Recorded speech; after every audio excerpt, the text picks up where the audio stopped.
مشاهدينا الكرام، السلام عليكم. اخواتي الفاضلات، نتمنى تكونوا بخير وصحه وعافيه. اشكركم بزاف على تفاعلكم في القناه وعلى وفائكم لها، جزاكم الله خير الجزاء. دخول مدرسي موفق لوليداتكم ولكامل الوليدات المسلمين، نتمنى لهم النجاح ان شاء الله في مشوارهم الدراسي. وصفتنا لنهار اليوم هي فلفله معمره بالداند. تفضلوا معايا، هذه من الافكار الجديده نتمنى تنال اعجابكم. رايحين نطيبوها في المقله. في المقله حطيت 2 مغارف كبار نتاع الزيت ومغرف كبيره نتاع لا مارغرين. بعد ما ذابت لا مارغرين كانوا عندي شريحتين من الديك الرومي، لحيتهم في الاشواق وفرغتهم مباشره على هذيك الزيت مع لا مارغرين. جبت سنه تاع الثوم كبيره، رابيتها على جهه، قليتها شويه وخلطت كلش مع بعض كما راكم تشوفوا. بعد ما نقلوهم شويه رايحين نضيفوا البصل.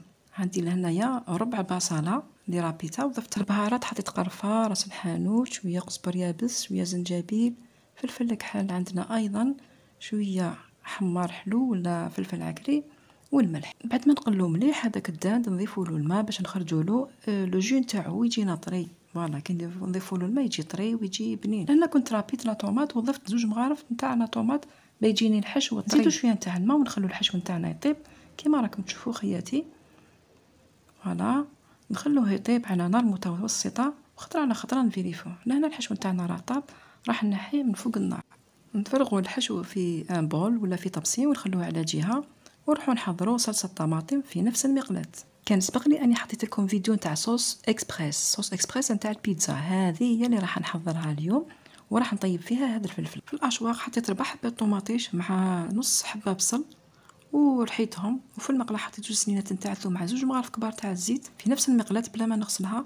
حطيت هذيك لا طوماط عليهم، قليتها شويه، ضفت لها الملح ومغرف صغيره نتاع السكر باش نعدلوا الحموضه، وريقات نتاع الزعتر وشويه نتاع الحرور. فوالا ونخلو لاصوص طوماط تاعنا طيب. نزيدو شويه تاع القزبر ملحي راح يعطينا مذاق شباب. نزيدو لها شويه ماء وراح نخلوها تغلي شويه ونطفوا عليها، نخلوها على جهه. راح نطيبوا فيها هذا الفلفله لازم تكون عندكم فلفله هذه رقيقه وصغيره، تجيكم الوصفه روعه. فوالا نعمروا الفلفله تاعنا، داك الحشو جا هايل. نعمروا كامل هذيك الفلفله كما راكم تشوفوا خياتي. راح نسرع الفيديو باش ما يجيناش طويل وباش ما تكرهوش منه. فضلا وليس امرا ما تنساوش اللايك. جزاكم الله خير الجزاء. القناه تحتاج الى دعمكم وشكرا. بعد ما عمرت كامل الفلفله نرجعوا للوصفه تاعنا. في المقله كنت حطيت لا مارغرين، كي ذابت حطيت كامل هذيك الفلفله، غطوها ونخلوها طيب في غلظها. خطره على خطره نقلبوها في الجهه الثانيه. نحمر الفلفله في هذيك لا مارغرين في الجوايه في زوج، نقلبهم كما راكم تشوفوا بالفرشيطات. بعد نضيفوا شويه تاع الملح باش تجينا الفلفله بنينه. بعد ما حمرنا الفلفله شويه في هذيك لا مارغرين راح نضيفوا لها لاصوص طوماط، يعني نطيبوها شويه في لا مارغرين وتكمل طيابها في لاصوص طوماط. فرغوا لاصوص طوماط اللي كنا حضرناها، وكانت زايد لي شويه تاع الحشو راح نفرغوا مع هذيك لاصوص طوماط، راح يعطينا مذاق شباب. نفرغوا كامل هذاك الحشو، نزيدوا شويه تاع الزعتر، نعاودوا نحطوا الغلاق ونخلوها طيب في غرضها. راح نضيف لها غير شويه تاع الماء، باش تزيد تكمل طيابها فيه مع هذيك لاصوص. ونقلبوها 2 خطرات. هذيك الفلفله نقلبوها 2 خطرات بطيب لنا في الجوايه في زوج. نخلو الفلفله طيب من جهه وراح نقلبوها ثاني على الجهه الثانيه 2 خطرات، نتوما تقلبوا فيها على الجوايه في زوج حتى طيب لكم. هذه الوصفه جات بنينه بزاف، نتمنى انكم تجربوها. هذه من الافكار الجديده. نقلبوا الحبات نتاع الفلفله ونخلوهم يطيبوا من الجهه الثانيه. ولهنا الفلفله نتاعنا راهي طابت. راح نجيبوا جبن مربع ونضيفوه من الفوق. كي شغل طيبناها في الفوق تخرج ما شاء الله.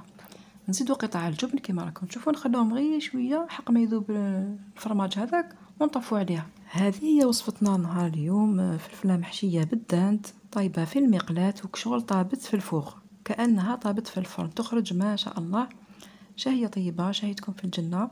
نتمنى انه تعجبكم وصفتنا نهار اليوم وانكم تجربوها. ما تنسوش اللايك. جزاكم الله خير الجزاء. سأوافيكم عما قريب مع وصفات أخرى إن شاء الله، ومن أجل استمرارية القناة جزاكم الله خير الجزاء. ما تنسوش اللايك والاشتراك، ولكم جزيل الشكر.